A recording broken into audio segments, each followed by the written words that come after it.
Alex Rose, welcome to the LA Grand Prix. Thank you. Happy to be here. You're having a great season, and actually, we were just going over some of your statistics. What impressed me was 15 meets over 65 meters, counting the 21, 22, and this short 23 season. You've established amazing consistency. How have you done it? You know, I think a lot of it is attributed towards just staying healthy. I've kind of had a career riddled with a few pretty big injuries, which is not uncommon, in the sport.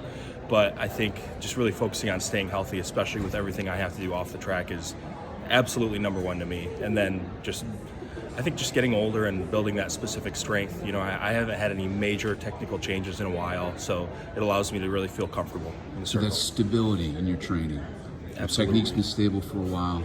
You're getting a little bit of old man strength, so you don't have to impress people in the weight room. Yes, old man strength and dad strength. I'm doubling down this year. Right. So Speaking of which, I wanted to talk to you about your life.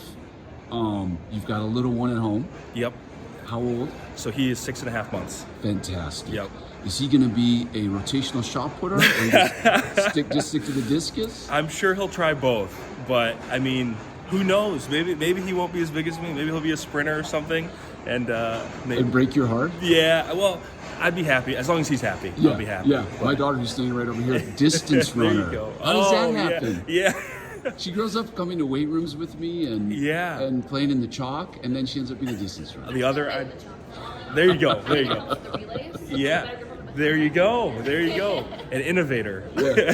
Hey, and your That's work great. situation is really interesting. Can you tell us about that? Yeah, yep. So I work full-time as a technical sales engineer for a company called Phoenix Contact. I sell electronic components in manufacturing. My sales territory it's basically Michigan and northern Indiana. Okay. So I'm on the road a lot, and we have a few different conferences or trainings throughout the year where I have to go to PA and kind of stay out there, and it's pretty intensive stuff. So I really have to plan properly in order to keep throwing at a high level and keep improving. It's amazing. How do you do it? Yeah, sometimes I feel like I'm doing a terrible job at it because I'll roll into the weight room at 11 p.m. after a long day and then feel exhausted and really not do that great of a job. But I found that as long as I keep attempting to, as long as if I can get in the weight room, it's a win. Yeah. If I can make sure I'm at least going to get in the weight room 3 times this week, or if I can throw 3 or 4 times this week and make sure I roll out every morning, then I take these small wins as huge victories because Yeah. I can stay healthy and keep maintaining. Well, I have to tell you, statistics would suggest you are doing a good job of it. Because Thank again, you. we just looked at this, but in Oklahoma, 69.41 one day, 70.39 the next. In Tucson, 66.91 one day, 67.73 the next. Have you moved up a level now? And for all those meets at 65, around 65, Yeah. have you moved up? I do think I have. I do think I'm in much better form than I was the year prior and the year before that.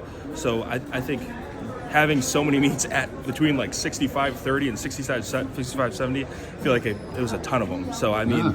I've really kind of gotten that specific strength to be able to, okay, I know what I need to do. I'm going to attack the ring the same way and just add a little bit more at the end of it. So I feel very comfortable in the ring, different than I had been before. And obviously, going out to Oklahoma and having the huge PRs was awesome. They were incredible conditions. It was the best wind I've ever thrown in practice or meet otherwise. So, I'm not to the point where I can throw 70 meters in a dead wind or anything, but I do think I can throw 67, which, and that's And enough you're to in the medal hunt. sometimes. So, Yeah. What did it mean to you personally to throw 70 meters? oh man, it meant everything. It's one of those bucket list throws that I never, like you want to do it obviously, but you never think you're going to.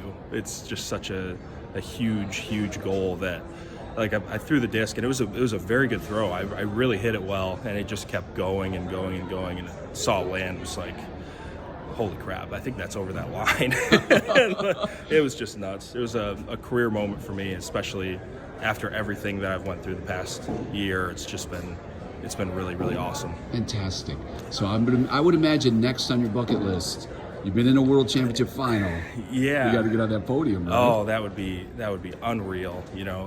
Samoa's never had anyone medal in track. They never had anyone in the final. The Pacific had never had anyone in the top 8 before me, so Wow. It would be really, really awesome to be the first medalist, obviously. But there's some good throwers out there. So Indeed. I think if I just keep my mindset of, hey, if I just keep grinding and can just manage to get a little bit better every season, eventually maybe I'll end up there. So it'd be cool to chase that this year for sure. Well, it seems like you're totally on track. Congratulations on a great season, and I hope you throw a bomb. Thank you very much. Wait, tonight? Yeah, You guys tonight at 7:30. Sorry. Yeah. I hope you throw a bomb tonight. Thanks. Awesome. Thanks, man. Appreciate it.